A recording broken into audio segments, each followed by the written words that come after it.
Bien, espero que se encuentren bien. Vamos a iniciar con la clase número 8 de Ciencia Política, que además es la última clase.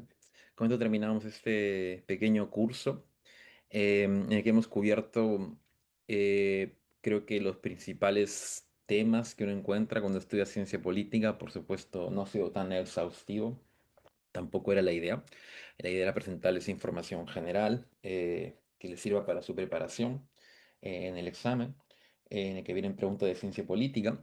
Y ahora lo que voy a hacer en esta última clase es presentarles algunos debates importantes, relevantes dentro de la disciplina, que hacen uso de muchos de los conceptos que ya hemos visto en las 7 clases anteriores y que tienen que ver con desarrollo, como lo pongo ahí, pero no solamente desarrollo, sino también con lo que respecta a la vinculación de política con sociedad, política con economía y también política con inseguridad, ¿sí? Y problemas de violencia contemporáneos, ¿no? Entonces, voy a presentar el día de hoy tres grandes ejes de discusión. Voy a presentarles algunas de las ideas y las conclusiones más importantes a las que ha llegado la disciplina y algunos autores, y con eso creo que podemos cerrar de una manera bastante satisfactoria este curso de ciencia política, ¿no? Vamos a empezar entonces hablando bueno, acá tenemos el outline de lo que vamos a ver ahora. Vamos a empezar a hablar sobre la relación entre política y sociedad civil. ¿M? Y esta es una gran área de investigación en ciencia, en la ciencia política, muy nutrida por la sociología, de hecho, porque básicamente se sugiere que, y eso puede ser una muy mala conclusión de lo que hemos visto en estas clases, que la política se restringe únicamente a lo que hacen los políticos, ¿no? Que tienen los cargos formales, ¿no? O las élites. En realidad, el poder no se encuentra concentrado únicamente en manos de estos individuos, ciertamente muy poderosos, sino que también puede ser ejercido desde abajo, ¿no? Bottom up, hacia arriba. Desde, por ejemplo, acción colectiva organizada por la sociedad civil, movimientos sociales, organizaciones de distinto tipo, que justamente buscan promover una agenda específica y buscan incidir a través de distintas vías en el proceso de toma de decisiones, ¿no? Ese espacio bastante reducido y exclusivo en el que participan los gobernantes, ¿no? Y los actores a los cuales los gobernantes les permiten también participar, en el cual se define, por supuesto, las políticas públicas, el contenido de las políticas públicas o sus formas, o cualquier otro asunto en general relativo al ejercicio del poder en la sociedad, ¿no? Entonces, este espacio exclusivo, bastante cerrado, ¿no? Al cual tienen acceso justamente aquellos que ostentan los cargos oficiales o los que se encuentran muy próximos al poder, es un espacio fundamental para el ejercicio del gobierno. Y por supuesto hay interés por parte de distintos actores de la sociedad para incidir en él, ¿no? En la clase anterior de ciencia política vimos, por ejemplo, que había una participación muy importante de colectivos sociales en algunos países en América Latina, como por ejemplo movimientos indígenas, grupos de trabajadores o de estudiantes, que son un ejemplo bastante usual, ¿m? Cuando hablamos de sociedad civil organizada. Y la idea es que si bien la sociedad civil no tiene tantos recursos como tienen los que gobiernan o las élites, sí tienen algunas vías para poder de alguna forma hacer sentir su voz y finalmente poder incidir en la toma de decisiones. Y estas vías pueden ser, podemos decirlo, moderadas, más institucionales, y otras más bien pueden ser más radicales o más violentas.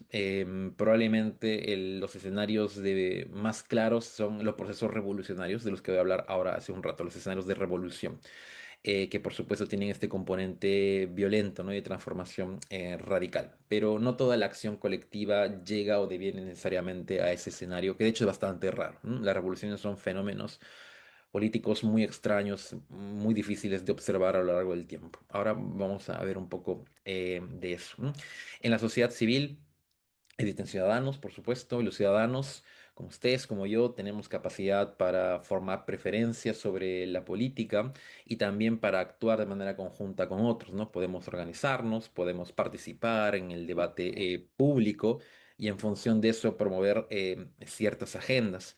Y claro, después de haber visto toda la discusión en torno a la democracia en clases anteriores, podemos deducir que ese es un componente fundamental para los regímenes democráticos, ¿no? Es decir, la democracia no debería funcionar únicamente en función de los intereses de los gobernantes a espaldas de lo que demanda la población, ¿no? La población le da un cargo o un encargo a los gobernantes, pero luego la población no se deslinda de la política, ¿no?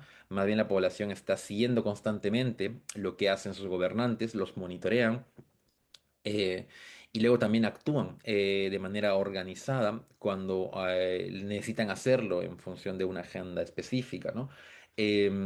Esto nos lleva a pensar en sociedades democráticas, como lo dice Robert Putnam, por ejemplo, quien cito ahí en el tercer punto, vibrantes, ¿no? O activas, ¿no? En donde la sociedad civil constantemente busca incidir en el debate público y se manifiesta a través de distintas vías, ¿no? Para esto se requiere, por supuesto, organización, ¿no? Es decir, que la gente pueda ponerse de acuerdo en torno a una cierta agenda, a una cierta demanda y que busque manifestarse, ¿no? En ese sentido más colectivo antes que individual, con el fin de también, por supuesto, tener mayor incidencia, ¿no? La democracia tiene distintas vías para poder participar en ellas, ¿no? Votar, por ejemplo, es un acto bastante individual cuando uno está en la ánfora, ¿no? Y ahí uno está expresando básicamente su preferencia, su opinión con respecto a los asuntos públicos, pero uno también puede pensar en otro tipo de participación de carácter más colectivo. Piensen, por ejemplo, en protestas, en movilizaciones, en marchas, ¿no? O, por ejemplo, en acción organizada en el Parlamento o en los ministerios o en los pasillos del poder en general, ¿no? A través de distintos lobbies en función de una agenda específica, ¿no? Piensen, por ejemplo, en la agenda medioambiental, derechos humanos, entre otros. Existen organizaciones que buscan promover una agenda específica en esos temas, se organizan y buscan aproximarse a quienes toman las decisiones para finalmente convencerlos o traerlos de su lado y así de alguna forma tener una capacidad de incidencia en la toma de decisiones, ¿no? Para esto, las organizaciones sociales tienen que, por supuesto, funcionar bien, tienen que estar bien estructuradas, organizadas, tienen que tener, como dice Walser, cierto tipo de significados o entendimientos o conocimiento compartido entre ellos. Em, y esto hace que la política sea bastante compleja, ¿no? Es bastante interactiva también, ¿no? Porque los gobernantes van a estar constantemente atentos. Cuando me refiero a gobernantes, hablo en general no solamente del presidente y de sus ministros, sino también puedo hablar de los congresistas en general, élites políticas, ¿no? Que tienen una cuota de poder específica, van a estar muy atentos a lo que demanda la sociedad civil, ¿no? Saben que es muy importante para su supervivencia como políticos también, para sus posibilidades de reelección, por ejemplo, prestar atención a lo que demanda la sociedad, porque la sociedad en una democracia, por supuesto, tiene capacidad para poder sancionar a sus élites, ¿no? No religiéndolas, por ejemplo, ¿no? En el próximo proceso electoral, los políticos, sobre todo en democracias, son muy sensibles a lo que demanda la gente, ¿no? En las autocracias o autoritarismos, esto no suele ser de esa manera, dado que ahí no existen más bien muchas vías para poder manifestarse colectivamente y es en esos escenarios en donde luego empiezan a surgir alternativas más radicales de manifestación política, procesos revolucionarios, como lo que vamos a ver ahora en un rato. Charles Tilly, este autor del que ya hablé también en la clase sobre formación del Estado y que también estudió muchísimo movimientos sociales, tiene ese término bastante usual en la literatura que es el de la política contenciosa, ¿m? Haciendo referencia a que nuevamente los gobernantes no solamente están compitiendo frente a otros políticos entre sí, entre la clase política, sino que también están constantemente recibiendo presión y demandas por parte de actores de la sociedad civil. Y estas presiones luego pueden devenir en actos colectivos de mucha importancia, como manifestaciones o protestas que hacen que la política sea justamente, como dice el término, contenciosa, ¿no? Mucha competencia en torno a ciertos asuntos o ciertas agendas específicas, ¿no? Esta literatura en ciencia política y que tiene a unos referentes como los que acabo de mencionar, em, está muy vinculada también con toda la literatura de acción colectiva, que también ha sido ampliamente desarrollada en economía y que sugiere que cuando observamos un episodio de acción colectiva, como por ejemplo una manifestación o protestas, por ejemplo, contra una política o una ley que viene desde el Parlamento, desde el gobierno, existe una serie de fenómenos ahí interesantes para analizar, ¿no? Acción colectiva o poder actuar de manera coordinada con otros actores de la sociedad no es nada fácil, ¿no? Se requiere de ciertas condiciones para que ese tipo de actividad política pueda ser exitosa, ¿no? Básicamente, y desde una perspectiva sumamente racionalista, uno puede evaluar que los individuos tienen, por supuesto, preocupaciones de carácter colectivo, social, pero también preocupaciones de carácter individual, ¿no? Y cuando uno básicamente está participando en un proceso o una actividad colectiva, uno de alguna forma está priorizando ese interés más social o colectivo antes que el interés individual. Lo que dice esta teoría es que esto no es fácil, que por lo general los individuos tenemos a preferir o a tender a satisfacer nuestros intereses más individuales o propios antes que los intereses colectivos, ¿no? Existe un dilema para la acción colectiva, ¿no? Porque muchas veces actuar en procesos colectivos puede ser costoso para mí en términos individuales, ¿no? Por ejemplo, participar en una marcha para exigir la derogatoria de una ley o lo que sea, puede plantear algunos desafíos o algunos costos de oportunidad para uno en términos individuales, ¿no? Por ejemplo, uno tiene que gastar parte de su tiempo o sus recursos para poder participar en una marcha, ¿no? Si la marcha luego deviene violenta, también uno se está exponiendo, por ejemplo, a la violencia que pueda venir de algún lado, ¿no? Desde las fuerzas del orden o desde otro tipo de actores que participen ahí en el proceso, ¿no? Uno de alguna forma está exponiéndose, ¿no? Entonces, la idea es, si uno observa todos esos costos, difícilmente uno va a sentirse incentivado a participar en este tipo de, como de acción o protestas o acciones colectivas, ¿no? Y va a tender a preferirse, va a preferir quedarse en su casa probablemente y no experimentar esos costos, ¿no? Más bien uno puede ver que la protesta o la acción colectiva puede llevarse a cabo incluso sin la participación de uno, ¿no?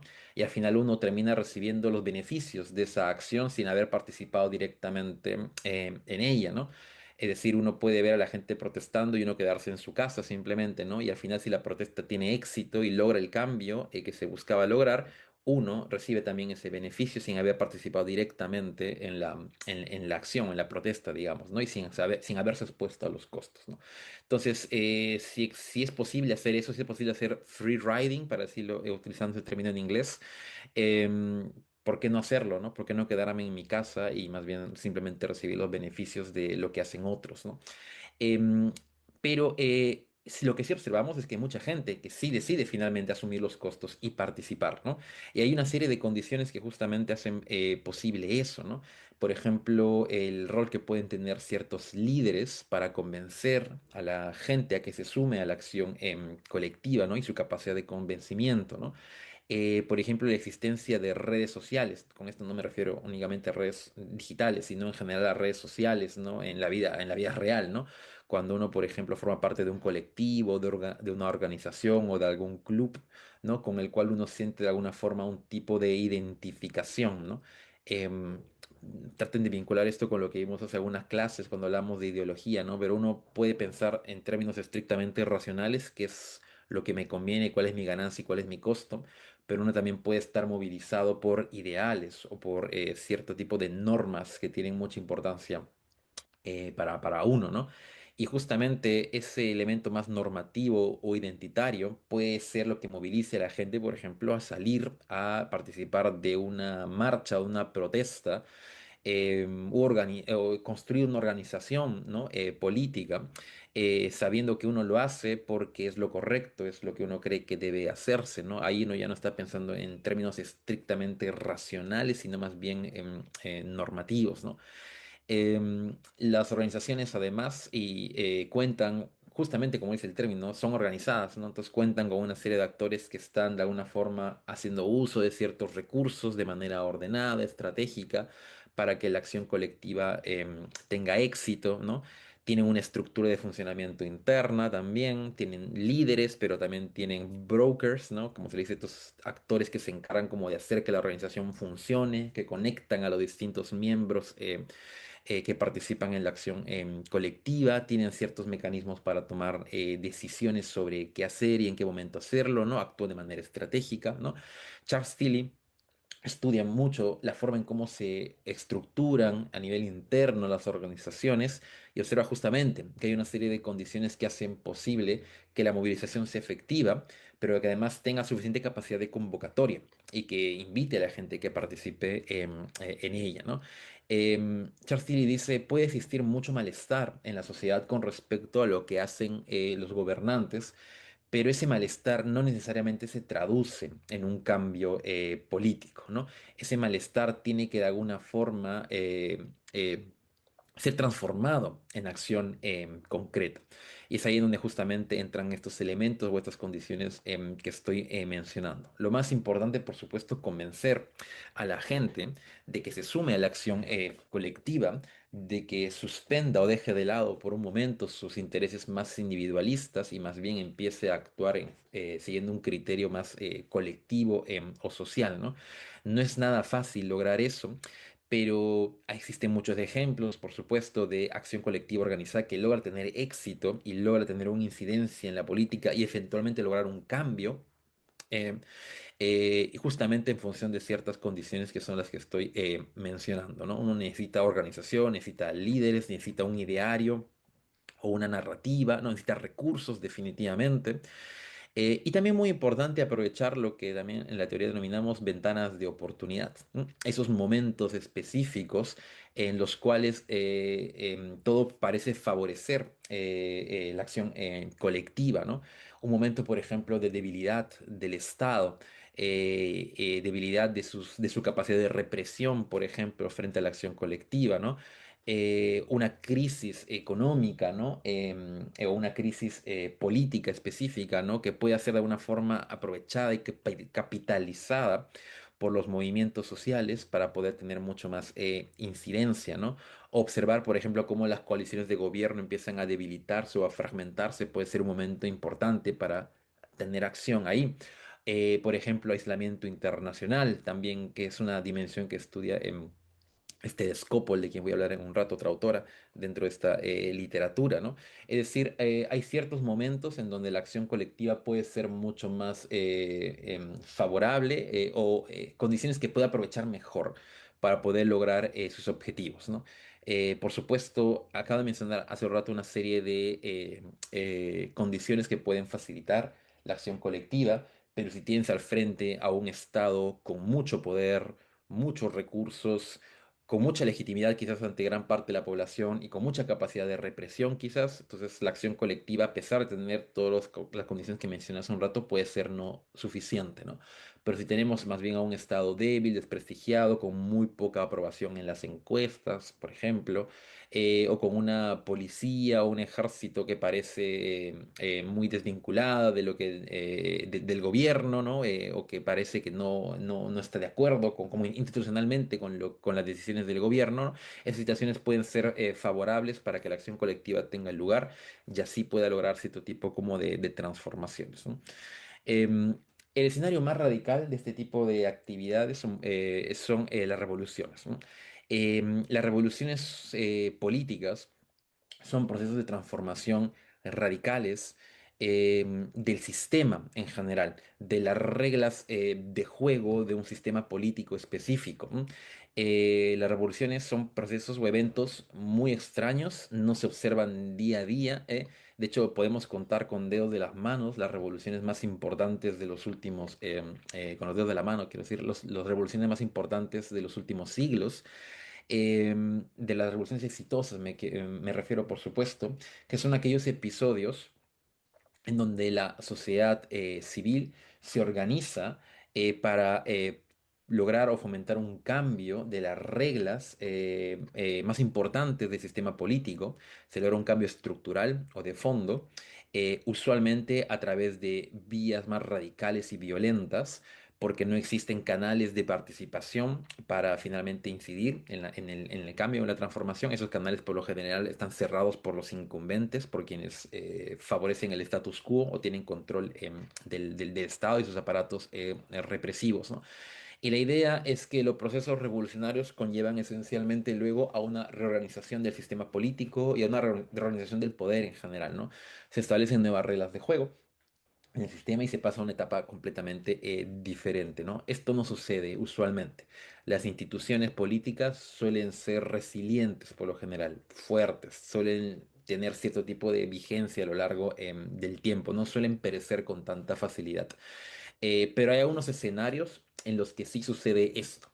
Y la ciencia política lo que ha hecho es estudiar de manera comparativa procesos revolucionarios en los últimos siglos, por ejemplo, para tratar de entender cuáles son esas condiciones en común que comparten esas revoluciones, para tratar de entender justamente qué pueden explicarlas, ¿no? ¿Cuáles son esas condiciones necesarias o suficientes para que pueda suceder finalmente una revolución?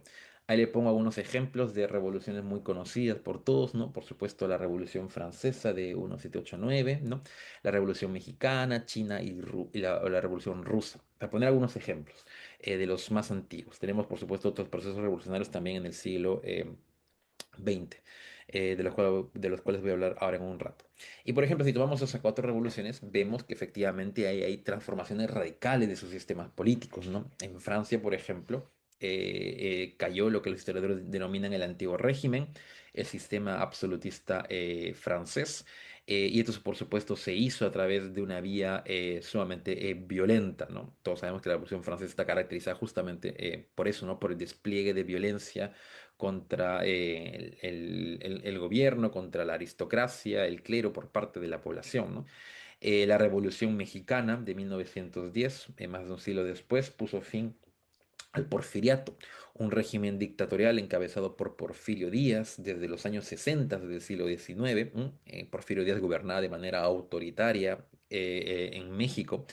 Ese sistema, que duró décadas en ese país, acabó rápidamente a raíz de un levantamiento por parte de la población, campesinos principalmente, tanto desde el norte como desde el sur, que conllevaron a el fin de un sistema, ¿no? Y la inauguración de un nuevo México, ¿no? El México revolucionario, como se le conoce o formalmente, ¿no?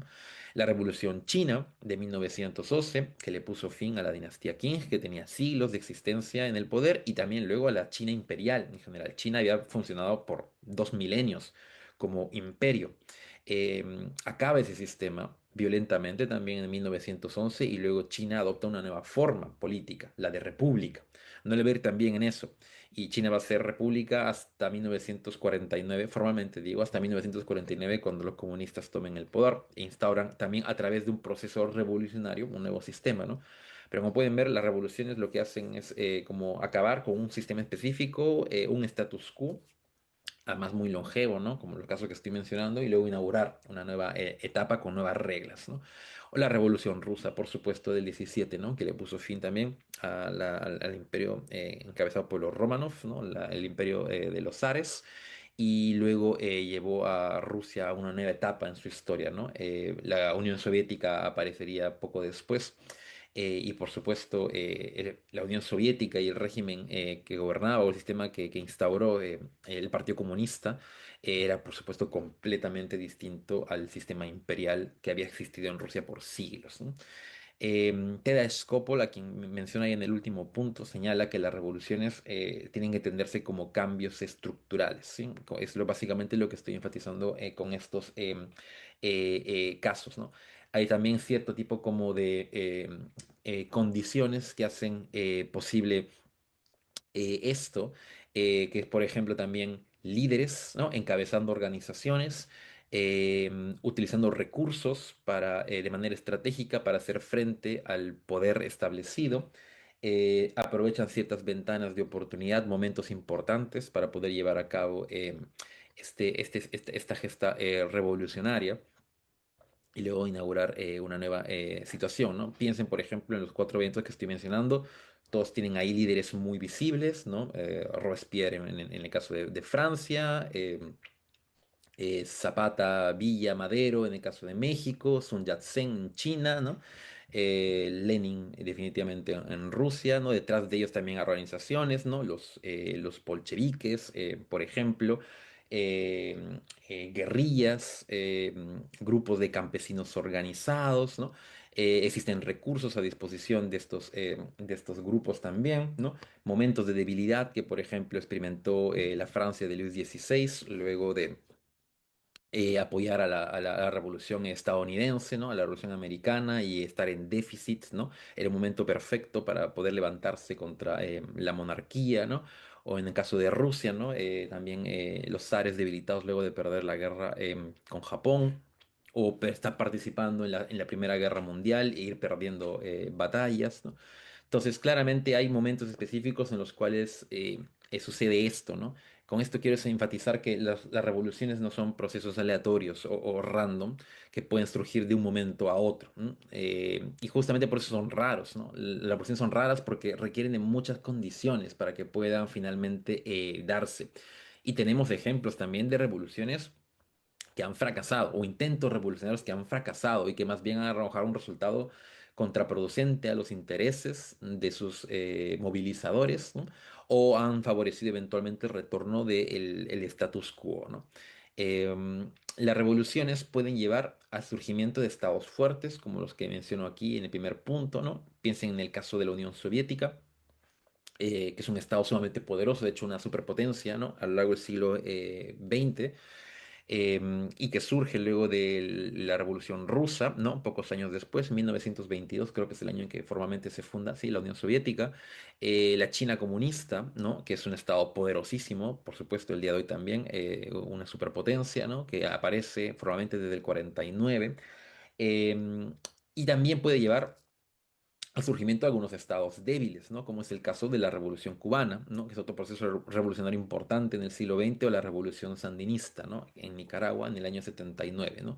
Como resultado tenemos estados que son más bien muy débiles en sus capacidades organizativas, de recursos, tienen alguna capacidad, por ejemplo, para establecer cierto nivel de orden, en ese caso de Cuba sobre todo, ¿no?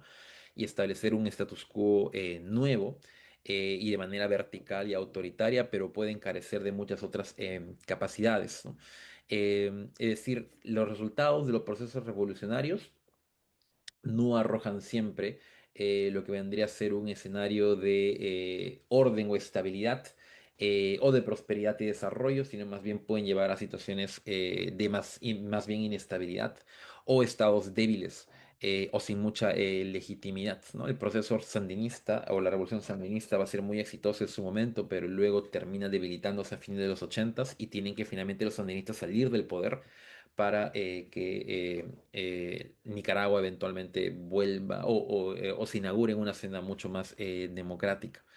Las revoluciones están caracterizadas por ser procesos violentos, y ese proceso de violencia puede extenderse mucho en el tiempo. Y de hecho, luego de venir en escenarios de guerra interna o conflicto interno, ¿no? O una vez acabó ya el sistema previo, ¿no? Piensen, por ejemplo, en los años del terror, en la Revolución Francesa, en donde todos los líderes revolucionarios empezaron también a luchar entre ellos y a ejecutarse entre ellos, a decapitarse, para ser más preciso, ¿no? Piensen en la guerra civil en China, posterior a la revolución que mencionaba hace un rato, la de 1910. China va a vivir un periodo de mucha inestabilidad hasta la llegada de los comunistas en el 49. Enfrentamientos entre comunistas, nacionalistas, va a haber una invasión, más de una invasión de Japón en territorio chino. Entonces van a aparecer los warlords o señores de la guerra a lo largo de todo China, ¿no? Entonces China va a ser un territorio muy inestable luego de la caída del imperio, ¿no? En Rusia pasa lo mismo, también guerra civil entre bolcheviques y las fuerzas blancas, como se llamaba, antirrevolucionarias, ¿no? Apoyadas por Occidente también. Es decir, cuando sucede la revolución viene luego un periodo de, por así decirlo, desorden, ¿no? Donde no existe todavía reglas muy claras sobre quién va a terminar gobernando, y las mismas élites revolucionarias pueden terminar enfrentándose entre sí. Eso también pasó en México. Todos los líderes de la Revolución Mexicana, Madero, Villa, Zapata, Obregón, Carranza, terminaron muertos, asesinados entre ellos mismos, ¿no? En los años posteriores a la Revolución Mexicana, porque no había todavía un consenso sobre cómo organizar el poder en la etapa revolucionaria, ¿no? Y eventualmente vemos la aparición de nuevos centros de poder que empiezan a concentrar la autoridad e inauguran una nueva etapa, ¿no? Caso Napoleón, por ejemplo, en Francia, caso Mao, en el caso de China, ¿no? La aparición de la Unión Soviética, ¿no? En Rusia, ¿no? Respaldada por el partido comunista, o por ejemplo el PRI en México, ¿no? El Partido Revolucionario Institucional, que aparecería un tiempo después de la Revolución Mexicana y que se encargaría de establecer un orden que sería mucho más estable a lo largo del tiempo, ¿no? Algunas revoluciones pueden llevar a escenarios democráticos. Es el caso, por ejemplo, de lo que se denomina las revoluciones de colores en las seis repúblicas soviéticas, ¿no? En países de Europa del Este, pero también pueden devenir en escenarios no democráticos. Caso nuevamente Revolución Cubana o otra revolución también del siglo XX, la Revolución iraní, ¿no? Que instaura un régimen teocrático, autoritario que existe hasta el día de hoy, ¿no? Y en algunos casos también las revoluciones pueden fracasar y llevar más bien a episodios o, como digo acá, regresiones autoritarias. Caso de Egipto, por ejemplo, en el año 2011, ¿no? En Egipto hubo un proceso revolucionario en el marco de la primavera árabe. Hablamos un poquito de esto, la clase anterior de actualidad internacional, que conllevó al fin del régimen de Hosni Mubarak, que estaba en el poder por décadas en Egipto. Y luego hubo un periodo de mucha inestabilidad y de violencia en Egipto y de poca claridad con respecto a cómo debía gobernarse Egipto ahora, ¿no? Había fuerzas democráticas, pero también había grupos islamistas de no mucha convicción democrática que querían tener acceso al poder y luego estaban también las Fuerzas Armadas monitoreando todo el proceso. Eventualmente se lleva a cabo un proceso electoral en el cual surge elegido un nuevo presidente, Mohamed Morsi, vinculado a la Hermandad Musulmana, un partido que era visto con mucho escepticismo por parte de las Fuerzas Armadas, y luego a Morsi lo sacan del poder en un golpe de Estado. Las Fuerzas Armadas toman de alguna forma control del sistema y gobiernan Egipto hasta el día de hoy. El presidente Mohamed Fatah al-Sisi es el presidente de Egipto y gobierna de manera autoritaria, gana todas las elecciones en procesos claramente fraudulentos, ¿no? Entonces, la revolución egipcia finalmente no termina llevando a a un nuevo sistema. Es básicamente lo mismo que existía antes, pero por supuesto con nuevos rostros. Y muy importante mencionar, respaldo muy importante de Estados Unidos a la nueva dictadura en Egipto. Mohamed Fadel al-Sisi, recibido constantemente en la Casa Blanca y se ha reunido con Obama, con Trump, con Biden, porque es un actor muy útil y funcional para los intereses de Estados Unidos en el norte de África, ¿no? Libia, Yemen, otros dos casos de revolución fallida también en el siglo XXI, ¿no? Que arrojan como resultados largas guerras civiles, mucha violencia, y cuando eso acaba, como es el caso de Libia, sucede un periodo de anarquía, ¿no? Donde no hay un centro de poder claramente establecido. La guerra civil en Yemen sigue aún en curso, ¿no? Ahí hay unas condiciones que hacen falta para que finalmente la política pueda organizarse y pasar a una nueva etapa, ¿no? De más orden y estabilidad, ¿no?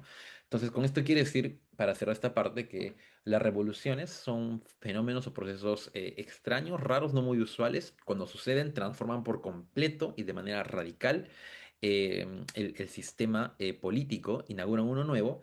Pero esa transición a un nuevo sistema no está necesariamente garantizado. Hay algunos casos de éxito, como los que mencioné hace un rato, los más conocidos, ¿no?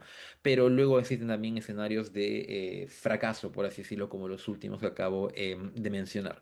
Y los resultados también pueden ser muy variados en tipo de qué tipo de régimen va a aparecer, entre otros, ¿no? Pero la idea de la ciencia política es que hay que estudiar siempre de manera comparativa los procesos revolucionarios, porque la idea es tratar de identificar cuáles son esos elementos que comparten, ¿no? Y que pueden explicar la aparición de una revolución y así de alguna forma podemos estimar cuándo es más posible que una revolución suceda en un país específico a futuro, ¿no? Tratar de hacer ciertas estimaciones sobre ese tipo de eventos tan raros, ¿no? Bien, segundo punto de la clase del día de hoy está vinculada más bien con economía. Existe una rama dentro de la ciencia política que es la economía política. La economía política se encarga de estudiar básicamente la relación de la economía y la política y de manera más concreta la relación del Estado con la economía. Cómo el Estado decide vincularse o administrar los asuntos económicos al interior de un sistema específico, ¿no? El Estado puede permitir que la economía funcione libremente, lo cual por supuesto sería celebrado por el liberalismo, ¿no? Hay toda una filosofía detrás de eso, ya vimos algo de eso en las clases anteriores. Es decir, que las fuerzas del mercado no estén reguladas ni dirigidas por el Estado. El Estado puede básicamente limitarse a ciertas funciones, que es por ejemplo la de garantizar que se cumplan los acuerdos, de proveer seguridad, ¿no? De administrar la justicia, pero no buscar dirigir o incidir en el funcionamiento del mercado, en las decisiones que tomen los agentes económicos. ¿M? O puede estar más bien en el otro extremo, es decir, un Estado que busque dirigir de la manera más absoluta y férrea el funcionamiento de la economía, ¿no? Es decir, el Estado define básicamente qué es lo que se produce, cuánto se produce, en qué momento se produce, con qué recursos, ¿no?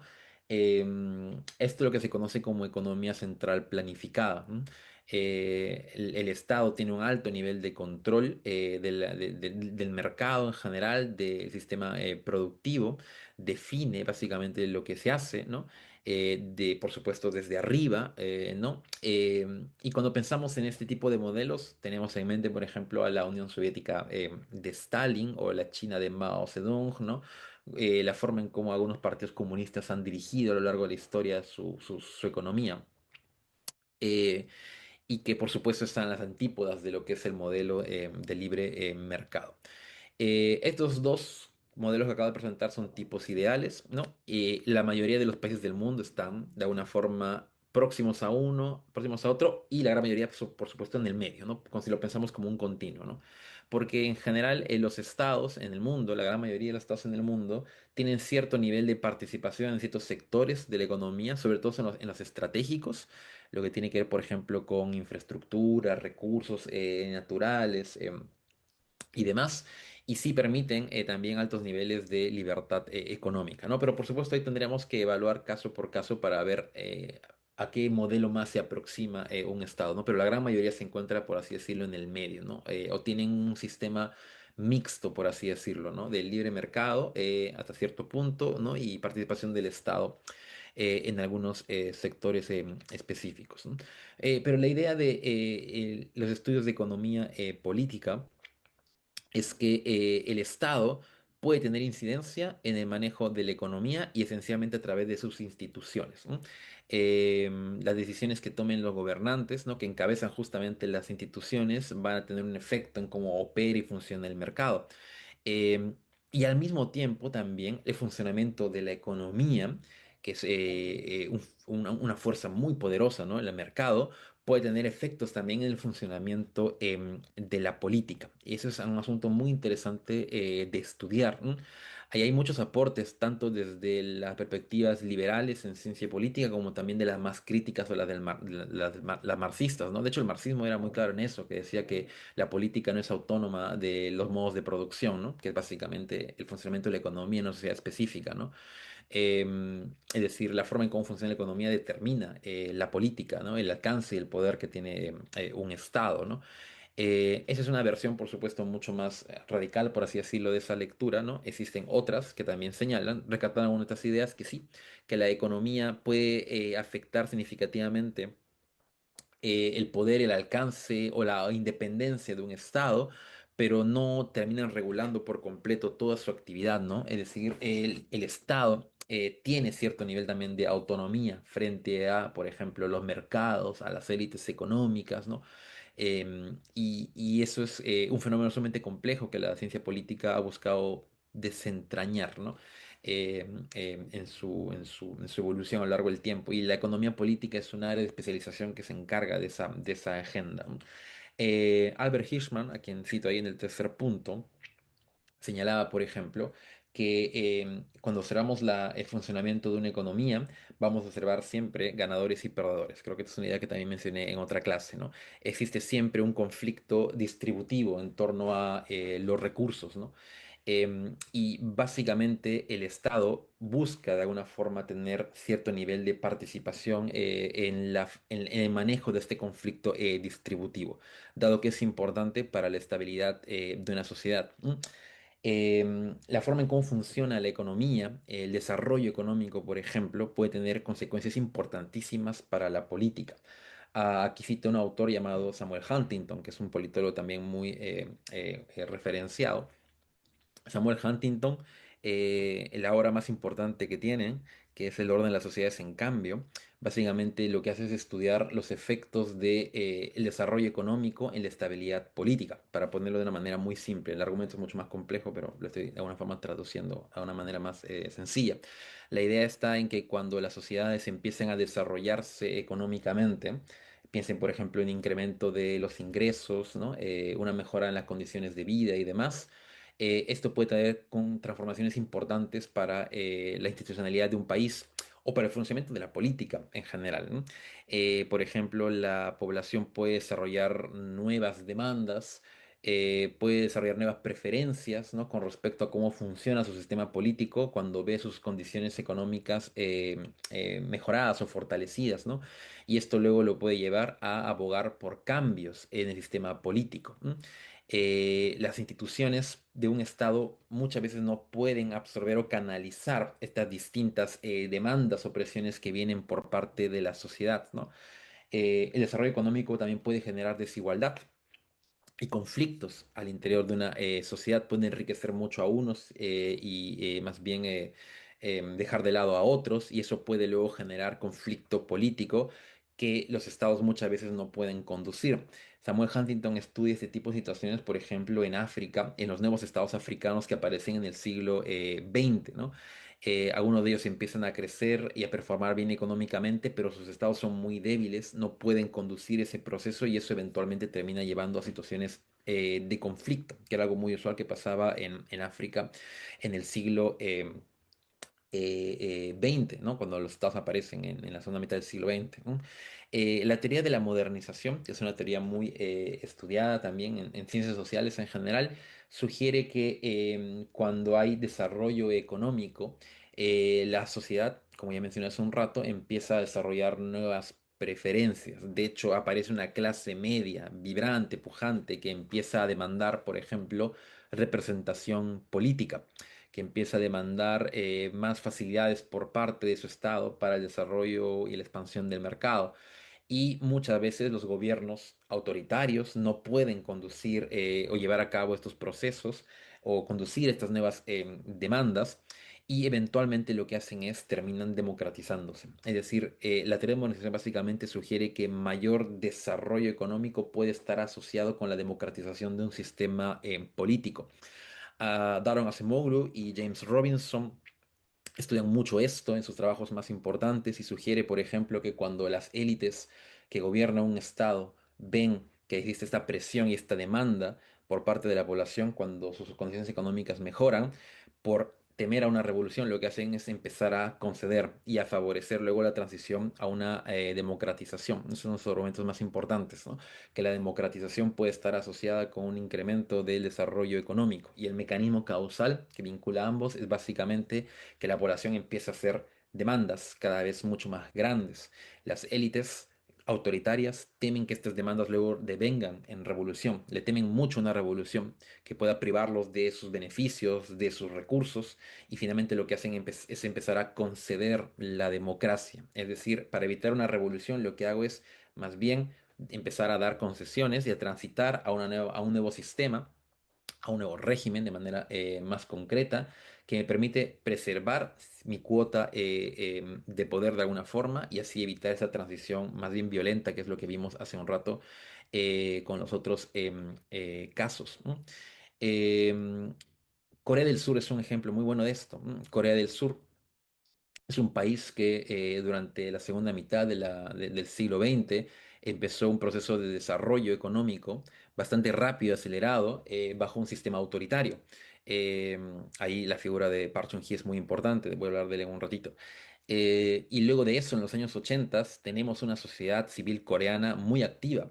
que empieza a demandar más bien a la transición hacia un sistema democrático y mayores libertades, ¿no? De hecho, en los años 80, creo que es el año 86, hay una serie de episodios bastante violentos, movilización de estudiantes a lo largo de Corea del Sur, que luego contribuyen a su democratización. Y el día de hoy, Corea del Sur es una de las democracias más vibrantes y más sólidas a nivel mundial. Está en el top 10, creo, de democracias en el mundo, democracias más sólidas o institucionalmente fuertes, en gran medida porque hubo una presión por parte de la sociedad civil para llegar a eso y detrás de eso, por supuesto, una mejora significativa de las condiciones económicas que puede justamente llevar a una transformación de las preferencias y de las demandas de la población. Entonces, este es un tema muy interesante porque está básicamente sugiriendo que cambios de régimen pueden estar asociados a transformaciones en el mundo de la economía. No todo es política en sí mismo, ¿no? La economía también puede afectar la economía. Adam Przeworski, uno de los politólogos también más referenciados actualmente, y Limongi, politólogo brasileño, tienen una serie de investigaciones muy interesantes que vinculan o tratan de vincular desarrollo económico con democracia. Y tiene una conclusión muy interesante que básicamente sugiere que las democracias en sí mismas no causan desarrollo económico. Tenemos muchos casos más bien de democracias sumamente pobres a lo largo del mundo, ¿no? Regímenes que son formalmente democráticos, pero que comandan una economía sumamente diezmada, debilitada, muy pequeña o con muy baja capacidad de producción. Pero lo que sí es muy interesante observar en la relación entre democracia y desarrollo económico es que mientras más desarrollado es económicamente un país, más probabilidad es que su sistema democrático exista a lo largo del tiempo o que no sucumba o que no muera. Es decir, la supervivencia de la democracia está asegurada cuando existen altos niveles de desarrollo económico. Ese es un hallazgo muy importante, ¿no? La democracia no causa desarrollo económico, pero el desarrollo económico sí puede favorecer, más bien, ¿no? Al revés, ¿no? La supervivencia de la democracia. No necesariamente el desarrollo económico conlleva a la aparición de democracias. Eso puede suceder en algunos casos, pero no en todos. Tenemos muchos casos de países que son muy desarrollados económicamente, pero son profundamente autoritarios. Pueden pensar ahí, por ejemplo, en las monarquías del Golfo, ¿no? En Medio Oriente, países sumamente ricos, pero que existen bajo sistemas absolutistas, ¿no? En donde los regímenes han sido sumamente eficientes a la hora de contener las distintas presiones sociales. Otro caso importante es China también, ¿no? Pero por lo general lo que sí se observa, y Przeworski y Limón llevan a cabo estudios cuantitativos para probar esto, observando varios casos a lo largo del siglo XX, es que cuando las democracias son ricas, ellos hacen esa estimación viendo el PIB per cápita de los distintos países. Cuando el PIB per cápita son altos, ahí tienen, por ejemplo, en el momento que ellos hicieron el estudio, ellos estimaron que cuando una democracia tenía un PIB per cápita de $6.000 para arriba, las democracias no morían. El único caso que escapaba a ese hallazgo era Argentina, en el mundo. El único país que tenía alto nivel per cápita, pero su democracia moría constantemente a lo largo del siglo XX. ¿Y cuántas veces había golpes de Estado en Argentina en el siglo XX? Me parece que como 6 7 8 veces. Pero en el resto del mundo sí hay un patrón muy estable. Las democracias ricas no suelen morir, no suelen transitar hacia regímenes autoritarios, ¿no? Yo diría que este tipo de hallazgo puede ser sometido a discusión el día de hoy, cuando vemos que está habiendo más bien una especie de transición o de debilitamiento democrático más subrepticio, más lento, ¿no? En muchas democracias muy ricas, algunas de ellas, por ejemplo, en Europa, ¿no? O tenemos, por ejemplo, los Estados Unidos, ¿no? Pero también lo que se observa ahí es que estas fuerzas autoritarias suelen enfrentar muchas limitaciones, ¿no? Que vienen desde el mismo sistema, la institucionalidad democrática o también desde la sociedad civil. Es un proceso, por así decirlo, un poco más complejo. ¿No? Pero aún así son hallazgos muy interesantes y que vinculan justamente estos dos elementos que quizás al principio uno podría pensar que no están tan muy vinculados, ¿no? Lo que también concluyen Chaborski y Limongi en estos estudios que ellos hacen es que las democracias con niveles de desarrollo económico muy bajos, más bien sí están muy asociadas con quiebres democráticos, ¿no? Colapso o golpes de Estado, ¿no? América Latina y África ofrecen muchos ejemplos de esto, ¿no? ¿Y por qué? Lo vimos en la clase de democracias hace algunas semanas, ¿no? Esto básicamente cuando las democracias performan mal económicamente, sufren de problemas de legitimidad, ¿no? Existen muchas vías para que la sociedad pueda manifestar su descontento frente a las democracias, ¿no? performan mal económicamente y eventualmente también pueden manifestarse procesos más bien violentos o revolucionarios, ¿no? Que justamente buscan quebrar el sistema porque ven que el sistema no ofrece ningún beneficio, ¿no? Lo que básicamente podemos concluir de todo esto es que la democracia requiere de ciertas condiciones económicas para poder sobrevivir, ¿no? Caso muy estudiado, República de Weimar, entre 1919 y 1933, lo que fue Alemania, ¿no? En esos años, que se conocía como la República de Weimar, ¿no? Un país democrático, parlamentario, ¿no? Sistema parlamentario, con partidos políticos muy poderosos, ¿no? Muy vibrantes también, pero que comandaban una economía muy débil, derruida, con hiperinflación, ¿no? Sancionada internacionalmente. En el año 33 aparecen los nazis y toman el control del aparato estatal y luego inauguran, ¿no? Un sistema completamente autoritario, ¿no? Y un poco la idea detrás de todo eso es que la democracia en Alemania no funcionó porque habían condiciones de fondo estructurales, como la economía, por ejemplo, que no la favorecían, más bien contribuían a su deslegitimación. Eh, Ese es un caso también muy interesante y muy estudiado. Casos que desafían este tipo de ideas que estoy mencionando, yo diría que hay algunos gobiernos autoritarios a lo largo del mundo. Y el caso más interesante es China, definitivamente. China como una especie de anomalía. Vamos a ver más de esto en la clase de China, en la teoría internacional. Pero, por ejemplo, China es un desafío directo a la teoría de la modernización, porque China es un país que ha crecido mucho económicamente hablando, ¿no? En las últimas décadas, ¿no? Hay un incremento significativo de su clase media y una reducción importante de la pobreza.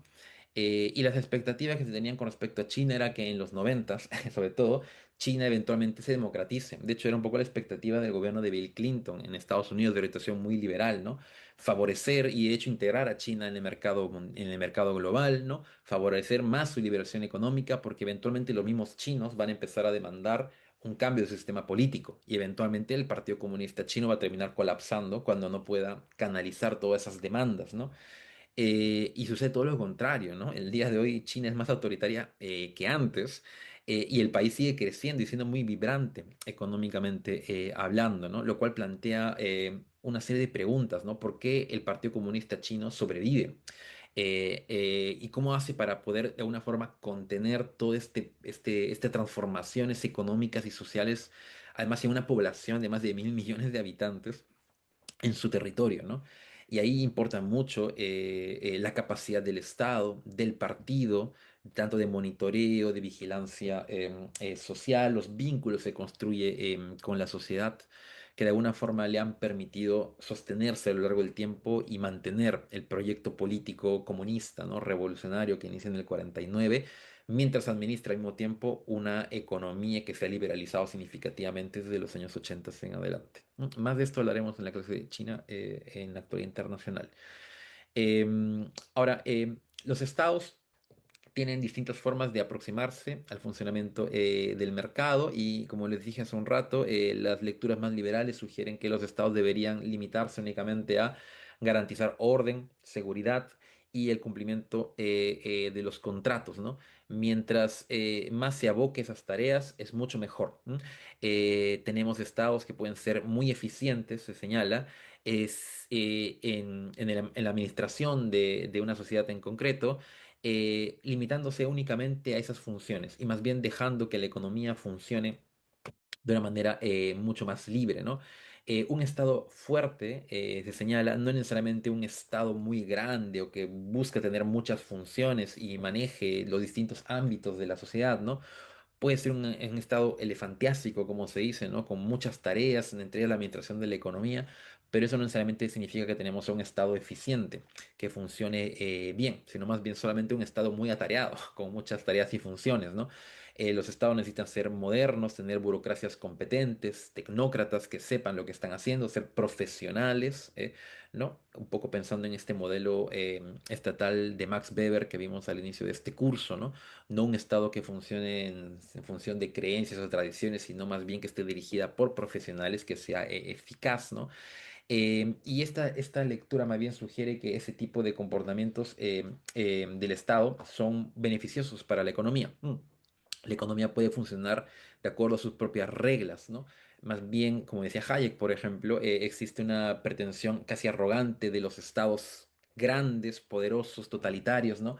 De creer que ellos pueden administrar todos los asuntos de la economía y saber qué está en la preferencia de cada individuo en específico, ¿no?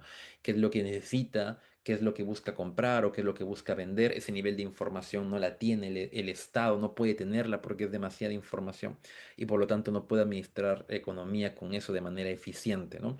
Tenemos muchos ejemplos de estados que han buscado manejar y administrar la economía directamente y que han tenido una muy mala performance. Por ejemplo, los estados latinoamericanos durante los periodos de la industrialización por sustitución de importaciones en la segunda mitad del siglo XX, ¿no? Cuando los estados latinoamericanos decidieron apostar por la industrialización, por dirigir ellos directamente a través de empresas estatales la industrialización, poner una serie de limitaciones y barreras, aranceles para evitar la llegada de productos externos y de competencia externa, volverse autosuficientes, ¿m?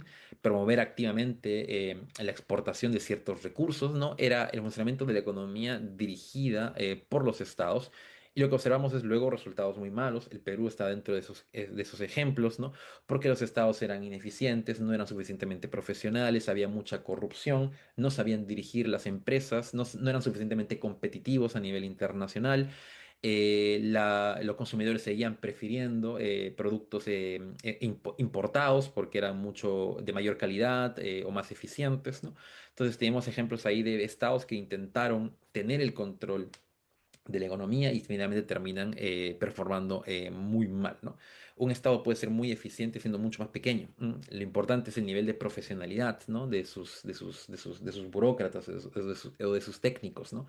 O que tenga una serie de funciones claramente delimitadas y no busque abordar o abarcar todo, ¿no? También la eficacia del Estado depende mucho de trayectorias institucionales a lo largo del tiempo. Recordarán cuando hablamos de instituciones que hablé de una perspectiva institucional histórica que señalaba que las instituciones y su funcionamiento, por ejemplo, actual, están muy relacionadas con las decisiones institucionales que se tomaron en el pasado. Entonces, eso nos lleva a pensar en las instituciones como resultados de un proceso de larga data, de los cuales es muy difícil de salir, ¿no? Daron Acemoglu y James Robinson, de nuevo, dos premios Nobel además, tienen una serie de artículos muy importantes sobre esto. The Reversal of Fortune es su principal artículo y que luego da paso al famoso bestseller del Por qué fracasan las naciones. Y Acemoglu y Robinson aquí básicamente señalan que el desarrollo económico puede estar explicado por la existencia de cierto tipo de instituciones que se identifican como inclusivas o extractivas, ¿no? Instituciones que pueden favorecer, por ejemplo, la libre competencia, derecho de propiedad, certidumbre, por ejemplo, y más bien instituciones, por el contrario, las extractivas, que no ofrecen estas condiciones, que se abocan esencialmente a la explotación de los recursos de la mano de obra, ¿no? Que no proveen vías, por ejemplo, para la participación o la manifestación política de los intereses, ¿no? De los agentes económicos. Asimov y Robinson estudian esto a lo largo de la historia y, por ejemplo, identifican que durante la etapa colonial, en América o en África o en Asia, se observa cómo las distintas potencias coloniales empiezan a instaurar instituciones de este tipo, inclusivas o extractivas, a lo largo del mundo, y luego, siglos después, observamos una correlación muy directa entre instituciones inclusivas con altos niveles de desarrollo económico e instituciones extractivas con niveles menores de desarrollo económico, ¿no? Y un poco la idea ahí es este resultado de una trayectoria de largo plazo, ¿no? Las instituciones que, por ejemplo, instauró el Imperio Británico, no todas, por supuesto, el Imperio Británico también fue sumamente brutal y represivo, pero sus instituciones para la administración de la economía estaban más próximas al modelo inclusivo que se instauró, por ejemplo, en Estados Unidos, en Australia, en otras partes del mundo, y más bien las que instauró el Imperio Español, ¿no? Más asociadas a las extractivas fueron las que se observaron luego en América Latina y arrojan un resultado muy visible siglos después, ¿no? La posesión de recursos naturales puede afectar también significativamente el funcionamiento de un Estado, ¿no? Esto es lo que se conoce como la maldición de recursos naturales. Se suele creer que cuando un país tiene muchos recursos naturales, como petróleo, por ejemplo, eso va a llevar a que su Estado sea muy fuerte, y que luego pueda administrar muy bien los asuntos públicos, ¿no? Pero lo que se observa también es que algunos estados muy ricos en petróleo, caso Venezuela, por lo pongo ahí, Nigeria, Argelia, más bien lo que hacen es empezar a performar mal y más bien se observa un debilitamiento progresivo en clave institucional de su estado y más bien una concentración del poder en líderes autoritarios que empiezan a gobernar de una manera mucho más personalista, menos institucional. Y básicamente porque estos líderes lo que hacen es aprovechar los recursos para utilizarlos en una lógica más rentista, ¿no? Utilizar los recursos con fines políticos, ¿no? Para ganar legitimidad, popularidad, ponen en práctica políticas no necesariamente sostenibles o muy irresponsables, con el fin de sostenerse en el poder, comprar la voluntad de ciertas élites, ¿no? Satisfacer demandas inmediatas, ¿no? Próximas de la sociedad, ¿no? Una clara estrategia populista y no más bien apostar por políticas de largo plazo, fortalecimiento del Estado, ¿no? Un Estado más profesional, por ejemplo, fuerte, no abogaría por un uso irresponsable de los recursos, ¿no? Pero lo que se observa es que cuando existen recursos, y sobre todo el petróleo aquí es muy importante porque es un recurso más fácil de extraer y de aprovechar que minerales, por ejemplo, cuando los países que tienen mucho petróleo, los gobernantes suelen utilizarlo de manera rentista, ¿no? Con el objetivo de obtener una renta inmediata. Se observa un nivel de debilitamiento o institucionalización progresiva de sus estados, ¿no? Eventualmente aparecen sistemas políticos autoritarios, muy personalistas. Caso Venezuela es muy ilustrativo de eso, y que luego conlleva a escenarios de muy mala performance económica. Último punto de esta sección de economía política. Importante hablar de los estados desarrollistas o el modelo desarrollista, ¿no? Que es aquel sistema específico en el cual los estados deciden asumir directamente el proceso de dirección de la economía, no de manera absoluta, pero sí dirigir ciertos procesos, sobre todo en sectores que se consideran estratégicos. Y además lo hacen de una manera intensa, rápida, acelerada, porque el objetivo es industrializar rápidamente al país para mejorar sus condiciones productivas y así favorecer el desarrollo. ¿M? Tenemos algunos ejemplos de esto como Japón, Corea del Sur, Taiwán y Singapur, que son de hecho justo cuatro casos de rápido desarrollo económico, rápida industrialización a lo largo de la segunda mitad del siglo XX. Son casos interesantes porque estos cuatro países tienen un punto de partida crítico. De hecho, piensa en el caso de Japón o Corea del Sur, por ejemplo, sumamente diezmados como resultado de la Segunda Guerra Mundial y que décadas después ya son economías muy vibrantes, muy desarrolladas y con mucha industria, ¿no? En gran medida porque sus estados decidieron asumir directamente la conducción del sistema productivo de sus países, ¿no? Desarrollaron burocracias muy poderosas e invirtieron muchísimo en la profesionalización de estas burocracias para que se encarguen de la planificación económica antes que suprimir la acción de los actores privados, que es lo que pasaba, por ejemplo, en el modelo de planificación central, Unión Soviética o Corea del Norte, por ejemplo. Lo que hacen estos estados ahorita es establecer vínculos estratégicos o alianzas con los sectores exportadores o con la industria local para brindarles apoyo, incentivos, subsidios y luego favorecer su proyección hacia la economía internacional, ¿no? Favorecer la exportación de sus productos, convertirse en potencias exportadoras y además exportadoras de productos de valor agregado, manufacturas, no únicamente recursos naturales, ¿no? Y además manufacturas que sean de alto nivel y competitivas, que le permitan competir con las economías más desarrolladas que estaban, por ejemplo, en Europa Occidental o los Estados Unidos, ¿no? Los estados hacen una gran inversión para lograr esto y, por supuesto esto pueden deducirlo rápidamente, tiene altos niveles de costo económico y también por supuesto costo político. ¿No? Por lo general, y eso es algo común, por lo menos en Corea del Sur, Taiwán y Singapur, se empieza a configurar regímenes autoritarios. ¿No?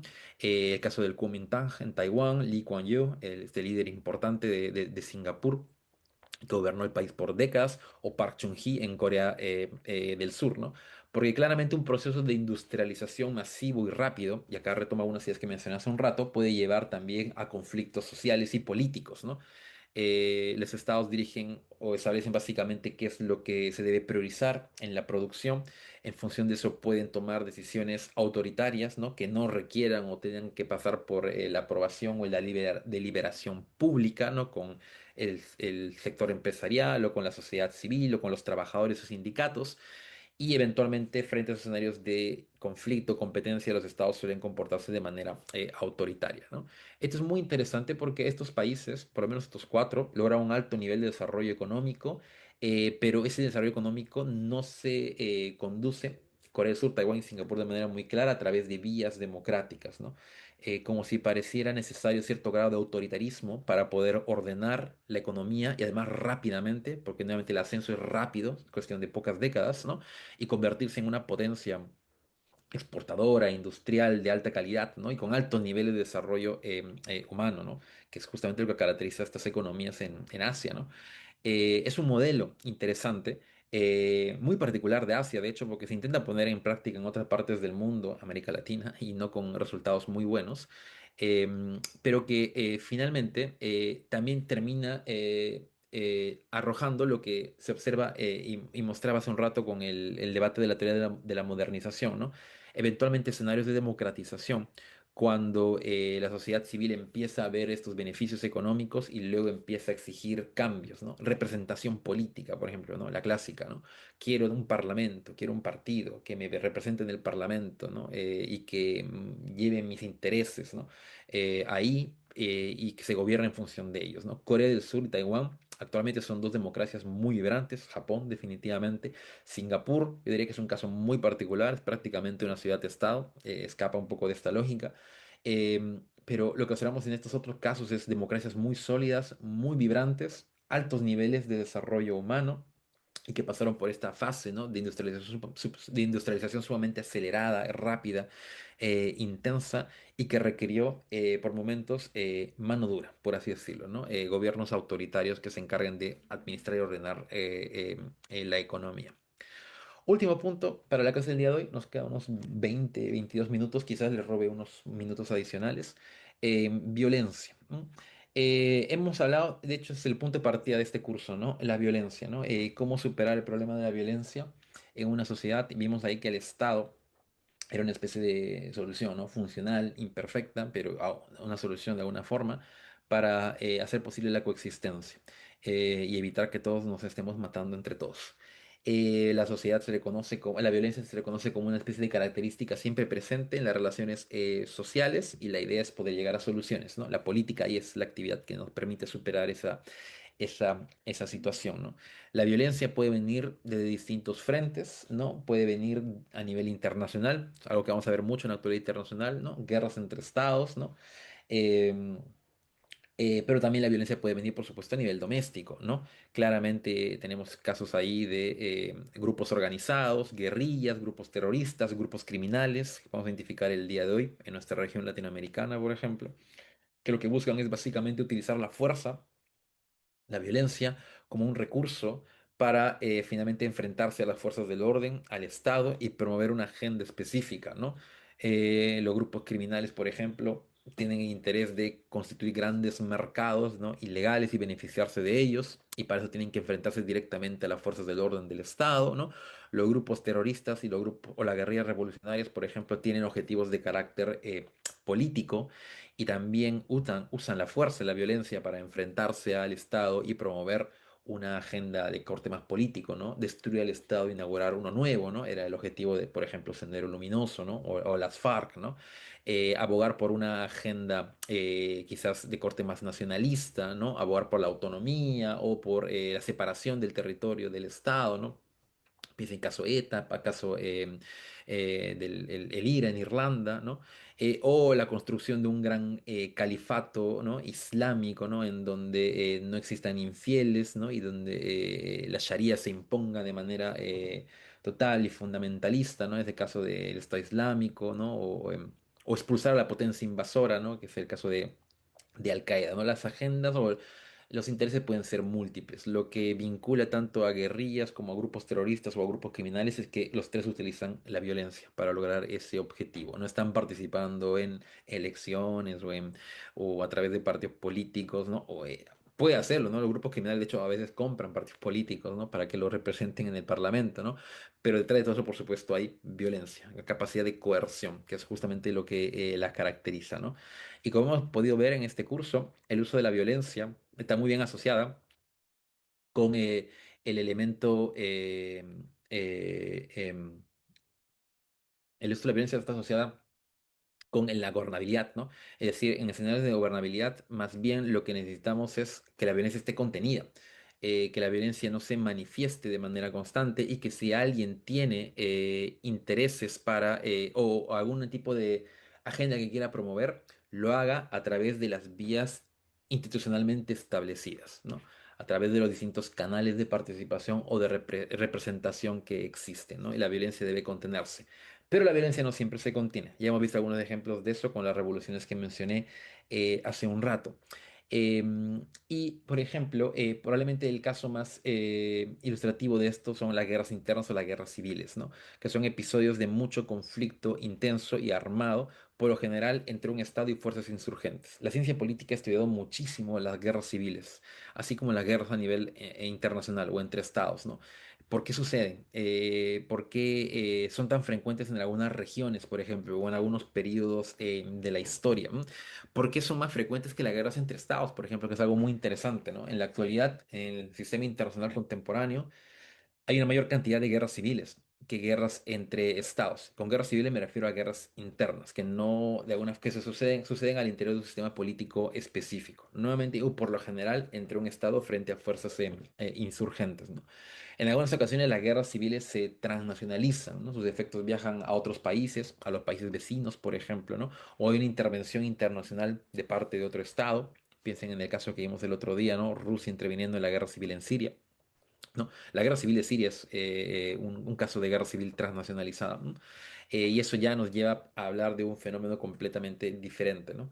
Pero tenemos y muchos ejemplos a lo largo de la historia de guerras que se han llevado a cabo al interior de un sistema político específico que no atraviesan sus fronteras, ¿no? Los grupos rebeldes, y acá retomo, las ideas de acción colectiva requieren también de recursos para levantarse contra el Estado, requieren de armamento, eso es fundamental, por supuesto, no puedes rebelarte contra la fuerza del Estado si no tienes armamento. El armamento puede adquirirse en los mercados negros, puedes tener un proveedor que te los facilite y demás. Y luego necesitas, por supuesto, mucho capital, ¿no? Dinero que utilices para quizás adquirir ese armamento, para comprar todos los recursos que sea necesario para llevar a cabo la guerra contra el Estado, para sostener el ejercicio de la guerra. Entonces hay una serie como de condiciones ahí necesarias para que pueda suceder, aparecer un grupo rebelde y pueda tener éxito en su lucha contra el Estado, ¿no? Si careces de recursos económicos, careces de armamento, el Estado puede finalmente derrotarte con muchísima facilidad. Y ejemplos de eso hay a lo largo de todo el mundo, en América Latina varios también, intentos fallidos de revolución que no tienen mucho éxito, ¿no? También cierto tipo de condiciones que pueden explicar la emergencia de guerrillas o grupos rebeldes contra un Estado, ¿no? James Firon y David Leighton, dos politólogos muy importantes, por ejemplo, estudian estas condiciones, observan, por ejemplo, que tensiones étnicas están muy asociadas con la aparición de guerras civiles, ¿no?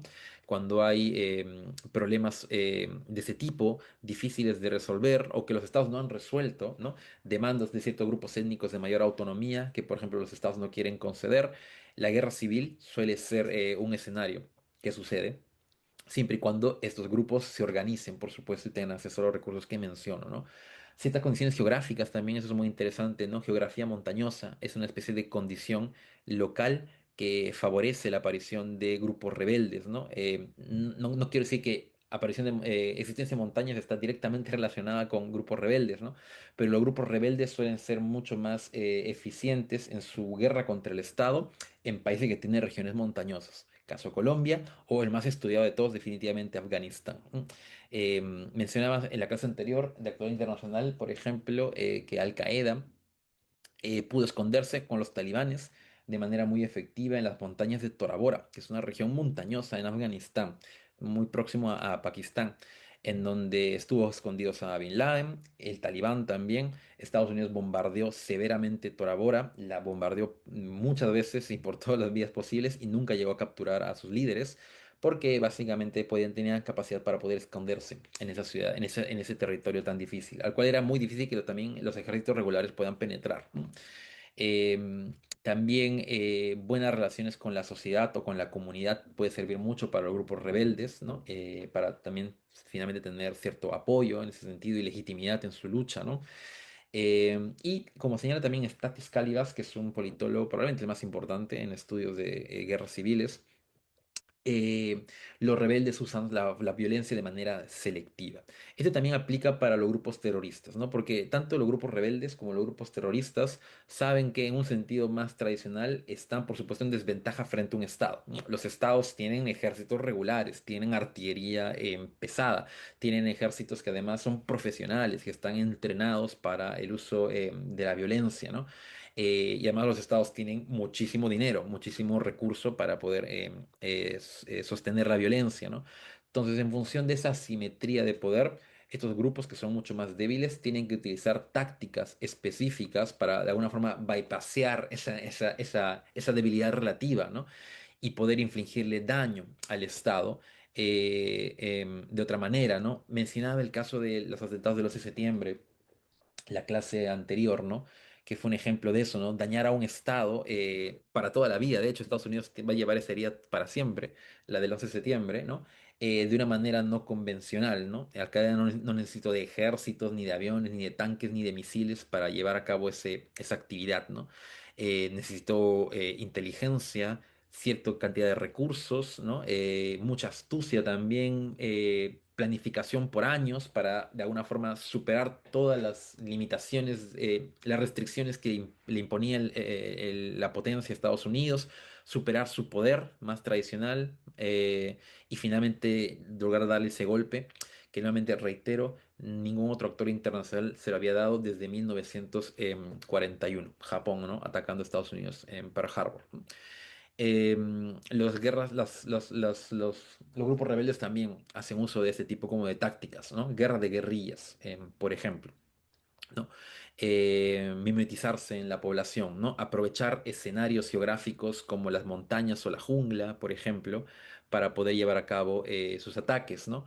Llevar a cabo este tipo de ataques hit and run, ¿no? Que golpeo y luego desaparezco, ¿no? Y me escondo, ¿no? Y soy de alguna forma imperceptible para los ejércitos regulares, ¿no? Tener estructuras de funcionamiento no muy, o bastante flexibles, ¿no? Es algo que sucederá, por ejemplo, en la guerra de Vietnam, ¿no? Las guerrillas del Vietcong no eran enemigos visibles, no existían canales de suministro claramente identificados que Estados Unidos pudiera bombardear, por ejemplo, o destruir rápidamente para así neutralizarlos, ¿no? Al-Qaeda, por ejemplo, sus células estaban dispersas a lo largo de todo Medio Oriente. Una célula recibía un ataque, pero eso no afectaba el funcionamiento de las demás, ¿no? En Al-Qaeda, por ejemplo, las élites de Al-Qaeda, Bin Laden y los demás, lo que hacían ellas eran no compartir toda la información con los miembros del grupo terrorista, de modo tal que si uno de ellos caía capturado por Estados Unidos, al ser interrogado jamás iba a poder revelar información porque simplemente no la tenía, porque sus líderes le privaban de ello, ¿no? Y así de alguna forma no comprometer el funcionamiento de toda la organización, ¿no? Ganar legitimidad social, tener a la gente, a la población de tu lado, puede dificultar mucho la tarea del Estado, definitivamente, ¿no? El Estado puede ser también rechazado por la población civil. Es algo que pasó, por ejemplo, en Vietnam. ¿No? El Vietcong tenía apoyo de la población local y la población local más bien resistía y detestaba la presencia de los marines estadounidenses, lo cual le costó mucho eventualmente a ellos, ¿no? Y eventualmente, como mencionaba hace un rato, las guerras civiles pueden devenir en procesos revolucionarios, ¿no? Y finalmente cambiar o alterar significativamente un sistema político, ¿no? Ahora, las guerras civiles también, no hay que olvidarlo, son procesos violentos, ¿no? Y en las guerras civiles muere muchísima gente, se destruye la economía de un país, ¿no? Y se puede destruir de manera irremediable o con consecuencias a largo plazo. Casos dramáticos a lo largo de la historia, ¿no? Y lo más dramático definitivamente aquellos en los que ha habido episodios de, por ejemplo, genocidio o exterminio masivo de personas, ¿no? Pongo ahí en los ejemplos Ruanda, ¿no? Una guerra civil que se cobra la vida de casi 1 millón de personas en ese país, además de manera muy intensa y muy rápida en cuestión de meses, ¿no? y en donde claramente ya no había ningún tipo de autoridad efectiva, ¿no? La comunidad internacional también eventualmente abandona Ruanda, no participa en ningún proceso para estabilizar el país, entonces Ruanda se convierte prácticamente en un escenario de violencia absoluta, ¿no? Ya hablé del terrorismo aquí hace un rato y también quisiera mencionar acá que los terroristas, los grupos terroristas han sido muy estudiados de esta literatura más estratégica en ciencia política para hacer énfasis también en distintas formas que tienen para superar esta asimetría de poder que tienen frente a los estados que ellos se enfrentan, ¿no? Robert Pape, pongo su nombre ahí en el último punto, es probablemente el autor que más ha estudiado esto, profesor en la Universidad de Chicago y que sugiere esta perspectiva racionalista para entender a los grupos terroristas, ¿no? Cuando los grupos terroristas llevan a cabo sus actividades, sus atentados, buscan mandar un mensaje a una audiencia, aterrorizar a una audiencia, ¿no? Ese es el objetivo. ¿No? Entonces, piensan muy bien en los atentados que van a llevar a cabo, ¿no? Piensan en los efectos que esto va a tener. La idea es que el atentado sea rápidamente reivindicado por ellos, que sepa que ellos fueron lo que lo hicieron y así generar zozobra en la sociedad, ¿no? Los ataques suicidas, por ejemplo, son muy estudiados por Robert Pape. Robert Pape lleva a cabo una base de datos de todos los atentados suicidas en Medio Oriente, en una etapa de la historia. Y básicamente lo que identifica es que los ataques suicidas muestran ciertos patrones, ¿no? Suelen ser más frecuentes en democracias que para hacer frente a estados con regímenes democráticos que, por ejemplo, frente a estados con regímenes autoritarios. ¿Por qué? Porque los ataques suicidas tienen un tipo de efecto psicológico distinto a un ataque convencional, ¿no? También una persona como inmolarse, ¿no? De una manera más sumamente violenta, con mucha espectacularidad muchas veces, ¿no? La idea es que sea un evento que luego pueda viajar rápidamente a través de los distintos medios de comunicación y ser consumido de la manera más rápida y masiva posible por la población. Este tipo de condiciones, por ejemplo, están más presentes en una democracia, en la cual existen medios de comunicación, redes sociales, ¿no? Que en una autocracia en donde esas vías están por lo general más controladas por el Estado, son más restringidas, ¿no? Los ataques suicidas tienen más efecto en democracias que en autocracias. Los grupos terroristas lo saben y por eso seleccionan dónde llevar a cabo su ataque, en qué momento llevar a cabo su ataque, porque el objetivo nuevamente no es usar la violencia por usarla, ¿no? Es usar la violencia para mandar un mensaje de terror, para aterrorizar a la sociedad de una determinada población, ¿no? Entonces, eso nos hace referencia o nos lleva a pensar que los grupos terroristas son muy estratégicos en la forma en cómo usan la violencia. Último punto, narcotráfico y crimen, que es un problema también muy actual y relevante en América Latina. Los grupos narcotraficantes o de crimen organizado en general usan la violencia contra el Estado eh, y además lo hacen no necesariamente para lograr objetivos políticos, que no es lo que lo moviliza usualmente, sino más bien objetivos de carácter económico, ¿no? Poder llevar a cabo sus operaciones ilícitas sin que el Estado les ponga restricciones, ¿no? Tener control de ciertos mercados, de ciertas rutas, de ciertas cadenas productivas, ¿no? El narcotráfico en general, o el crimen organizado en general, pero el narcotráfico es probablemente el grupo de crimen organizado actualmente más visible y relevante a nivel mundial. Lo que buscan hacer es actuar sin tener que enfrentar las fuerzas del Estado y que sus economías puedan prosperar, ¿no? Además, economías muy ricas, ¿no? De la cual ganan muchísimo dinero, ¿no? La idea es que prefieren escenarios de estabilidad y orden. Los grupos de crimen organizado no prefieren, no buscan estar en escenarios de violencia constante. La violencia es un recurso que utilizan esencialmente para poder prosperar económicamente, para proteger sus mercados, para hacer frente a competidores, ¿no? Y así tener ventajas o beneficios, ¿no? Porque nuevamente la movilización es esencialmente el profit, la ganancia, ¿no? Entonces, por ejemplo, en México se observa que lo que hacen los grupos criminales, bueno, los cárteles de la droga, es cooptar a las élites a las que gobiernan el Estado, a los gobiernos estatales en México, o también a las autoridades federales, ¿no? Para que les permitan llevar a cabo sus actividades económicas de una manera más ordenada y así puedan finalmente obtener el profit que ellos buscan, ¿no? Cuando los estados buscan más bien reprimirlos, cuando buscan cerrar sus mercados, es donde los grupos de crimen organizado utilizan la violencia, ¿no? Hay una situación muy directa ahí. En México, por ejemplo, durante mucho tiempo hubo estabilidad en la última década del siglo XX, porque en lo que se refiere al uso de la violencia y demás, porque los grupos de narcotráfico, que ya eran poderosos desde los años 80, básicamente habían establecido reglas de convivencia y coexistencia con el PRI. El PRI, el partido que gobernó autoritariamente México por mucho tiempo. El PRI básicamente también tuvo beneficios y rentas de parte de las economías ilegales, y esto está ampliamente estudiado, y generó una situación de coexistencia con los grupos criminales, ¿no? Luego el PRI cae y deja el poder en el año 2000 y México se democratiza y empiezan a aparecer nuevos actores políticos, el PAN, el PRD y también a nivel subnacional muchos. Y los grupos del narcotráfico ya no saben exactamente con quién llevar a cabo sus acuerdos o sus arreglos o con quién establecer reglas de coexistencia, ¿no? Es muy curioso, pero la democratización en México tiene este efecto, más bien decir, de favorecer la violencia más adelante, ¿no? Porque en el sistema autoritario existía simplemente una autoridad con la cual los grupos de narcos establecían sus acuerdos. Luego, cuando México se democratiza, esa autoridad indiscutible, el PRI, ya no tiene el poder de manera indiscutible y ahora los grupos de narcos tienen que establecer acuerdos múltiples con distintos actores del sistema político que no necesariamente van a estar en favor de una coexistencia.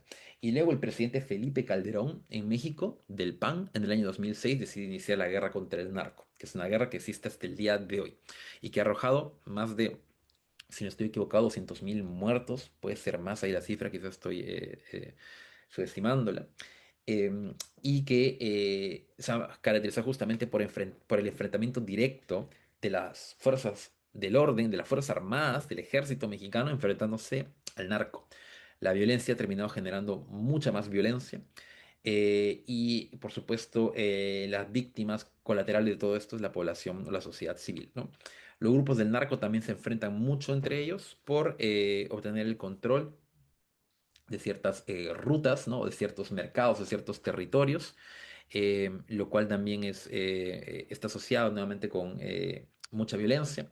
Y luego también algo muy interesante, y con esto vamos a terminar la clase, es cómo los grupos de narcotráfico también lo que están haciendo ahora de manera muy efectiva en México, también en Colombia o en Brasil, es establecer sistemas de gobernanza. Le llaman gobernanza criminal o gobernanza paralela. También he visto gobernanza híbrida. Territorios en los cuales los estados no tienen autoridad son ahora gobernados y administrados por los grupos de crimen organizado, no solamente los narcos, el crimen organizado en general, quienes son los que se encargan de ofrecerles recursos, beneficios a la población civil, ¿no? Por ejemplo, orden, ¿no? Lucha contra la delincuencia, contra la violencia, también ofrecen bienes, ¿no? Ofrecen trabajo, ofrecen asistencia económica, préstamos, ¿no? Educación, salud durante la pandemia, ¿no? Ofrecieron mascarillas, respiradores, etcétera, ¿no? Los grupos de crimen organizado pueden hacer esto porque tienen mucho recurso, sus economías son millonarias, ¿no? Y pueden gastarlo, ¿no? Para llevar a cabo este tipo como de tareas, porque el objetivo nuevamente aquí es ganarse el reconocimiento y la legitimidad por parte de la sociedad civil, ¿no? Esto se observa con mucha claridad a lo largo de todo México. El grupo Jalisco Nueva Generación, Familia Michoacana, Cártel de Sinaloa, pusieron en práctica este sistema para ser mucho más eficientes en su enfrentamiento al Estado. Ganas legitimidad frente a la población y al mismo tiempo debilitas la legitimidad del Estado frente a la población, ¿no? La gente empieza a volcar su lealtad hacia el grupo del crimen, hacia el patrón del grupo narcotraficante, ¿no? Y más bien empieza a ver con rechazo a las autoridades centrales de México DF, por ejemplo, ¿no? Lo cual significa que al final estos grupos de criminales no solo enfrentan al Estado en un sentido más tradicional, material, ¿no? Sino que también lo enfrentan en el plano más ideológico, normativo, ¿no? Le quitan legitimidad y por supuesto los convierte en actores mucho, mucho más difíciles de derrotar para el Estado, ¿no? Como dije en alguna clase, luchar contra el crimen organizado parece una imposibilidad, ¿no? Derrotarlo parece imposible, ¿no? Y más bien lo que sugiere la gobernanza criminal es que los estados, y está también en México en la actualidad, ¿no? Reconocen este tipo como de mini sistemas o microsistemas que aparecen en su interior, ¿no? Básicamente permiten su existencia porque finalmente terminan cubriendo un vacío, ¿no? Eso es algo también importante que hemos visto a lo largo de esta clase, ¿no? Tiene que haber orden a lo largo del territorio, ¿no? Y cuando no existe ese orden, existen estos vacíos. Bueno, esos vacíos que a veces no se puede ocupar porque el Estado no tiene capacidad, son eventualmente ocupados por ejemplo, grupos de crimen organizado que son los que se encargan ahora de ejercer la gobernanza o el gobierno directamente en esos territorios. Se observa con mucha frecuencia ahora en México, en varios países de América Latina, y creo que es una realidad muy indiscutible en la actualidad en nuestra región y por supuesto asociada directamente con la debilidad directa de los estados nacionales. Bien, estimados, vamos a dejar la clase aquí. Les agradezco mucho su atención y con esto también cerramos la clase de ciencia política. Como dije, primer día de clases, esta es una breve clase introductoria a las ideas más importantes de esta disciplina tan bonita y hermosa que es la ciencia política. Así que si algún día quieren estudiar ciencia política, creo que este es un buen punto de partida para profundizar más. Bien, entonces con esto cerramos este curso. Nos queda solamente actualidad internacional. Nos vemos la próxima semana para la clase 7 de actualidad internacional para seguir hablando de Estados Unidos, ¿sí? Cuídense y hasta ese entonces. Que tengan un buen sábado. Muchas gracias, profesor. Tenga buen Muchas día. gracias. Gracias. Bien. Espero que se encuentren bien. Vamos a iniciar con la clase número 8 de Ciencia Política, que además es la última clase. Con esto terminamos este pequeño curso en el que hemos cubierto, creo que los principales temas que uno encuentra cuando estudia ciencia política. Por supuesto, no ha sido tan exhaustivo. Tampoco era la idea. La idea era presentarles información general que les sirva para su preparación en el examen, en el que vienen preguntas de ciencia política. Y ahora lo que voy a hacer en esta última clase es presentarles algunos debates importantes, relevantes dentro de la disciplina, que hacen uso de muchos de los conceptos que ya hemos visto en las 7 clases anteriores y que tienen que ver con desarrollo, como lo pongo ahí, pero no solamente desarrollo, sino también con lo que respecta a la vinculación de política con sociedad, política con economía y también política con inseguridad, ¿sí? Y problemas de violencia contemporáneos, ¿no? Entonces, voy a presentar el día de hoy 3 grandes ejes de discusión. Voy a presentarles algunas de las ideas y las conclusiones más importantes a las que ha llegado la disciplina y algunos autores, y con eso creo que podemos cerrar de una manera bastante satisfactoria este curso de ciencia política, ¿no? Vamos a empezar entonces hablando bueno, acá tenemos el outline de lo que vamos a ver ahora. Vamos a empezar a hablar sobre la relación entre política y sociedad civil. ¿M? Y esta es una gran área de investigación en ciencia, en la ciencia política, muy nutrida por la sociología, de hecho, porque básicamente se sugiere que, y esto puede ser una muy mala conclusión de lo que hemos visto en estas clases, que la política se restringe únicamente a lo que hacen los políticos, ¿no? Que tienen los cargos formales, ¿no? O las élites. En realidad, el poder no se encuentra concentrado únicamente en manos de estos individuos, ciertamente muy poderosos, sino que también puede ser ejercido desde abajo, ¿no? Bottom up, hacia arriba, desde, por ejemplo, acción colectiva organizada por la sociedad civil, movimientos sociales, organizaciones de distinto tipo, que justamente buscan promover una agenda específica y buscan incidir a través de distintas vías en el proceso de toma de decisiones, ¿no? Ese espacio bastante reducido y exclusivo en el que participan los gobernantes, ¿no? Y los actores a los cuales los gobernantes les permiten también participar, en el cual se define, por supuesto, las políticas públicas, el contenido de las políticas públicas o sus formas, o cualquier otro asunto en general relativo al ejercicio del poder en la sociedad, ¿no? Entonces, este espacio exclusivo, bastante cerrado, ¿no? Al cual tienen acceso justamente aquellos que ostentan los cargos oficiales o los que se encuentran muy próximos al poder, es un espacio fundamental para el ejercicio del gobierno Y por supuesto hay interés por parte de distintos actores de la sociedad para incidir en él, ¿no? En la clase anterior de ciencia política vimos, por ejemplo, que había una participación muy importante de colectivos sociales en algunos países en América Latina, como por ejemplo movimientos indígenas, grupos de trabajadores o de estudiantes, que son un ejemplo bastante usual, ¿m? Cuando hablamos de sociedad civil organizada. Y la idea es que si bien la sociedad civil no tiene tantos recursos como tienen los que gobiernan o las élites, sí tienen algunas vías para poder de alguna forma hacer sentir su voz y finalmente poder incidir en la toma de decisiones. Y estas vías pueden ser, podemos decirlo, moderadas, más institucionales y otras más bien pueden ser más radicales o más violentas.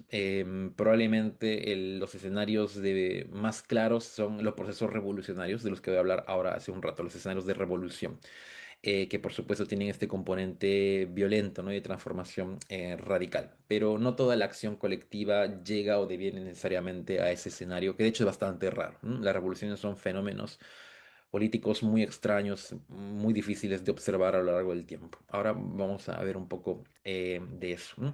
En la sociedad civil existen ciudadanos, por supuesto, y los ciudadanos, como ustedes, como yo, tenemos capacidad para formar preferencias sobre la política y también para actuar de manera conjunta con otros, ¿no? Podemos organizarnos, podemos participar en el debate público y en función de eso promover ciertas agendas.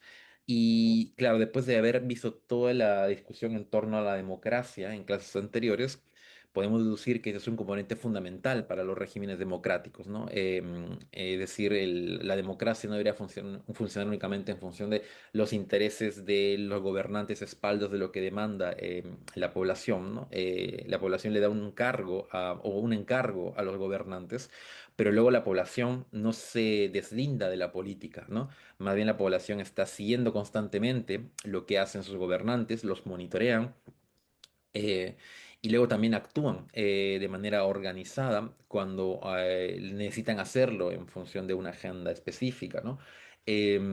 Esto nos lleva a pensar en sociedades democráticas, como lo dice Robert Putnam, por ejemplo, quien cito ahí en el tercer punto, vibrantes, ¿no? O activas, ¿no? En donde la sociedad civil constantemente busca incidir en el debate público y se manifiesta a través de distintas vías, ¿no? Para esto se requiere, por supuesto, organización, ¿no? Es decir, que la gente pueda ponerse de acuerdo en torno a una cierta agenda, a una cierta demanda y que busque manifestarse, ¿no? En ese sentido más colectivo antes que individual, con el fin de también, por supuesto, tener mayor incidencia, ¿no? La democracia tiene distintas vías para poder participar en ellas, ¿no? Votar, por ejemplo, es un acto bastante individual cuando uno está en la ánfora, ¿no?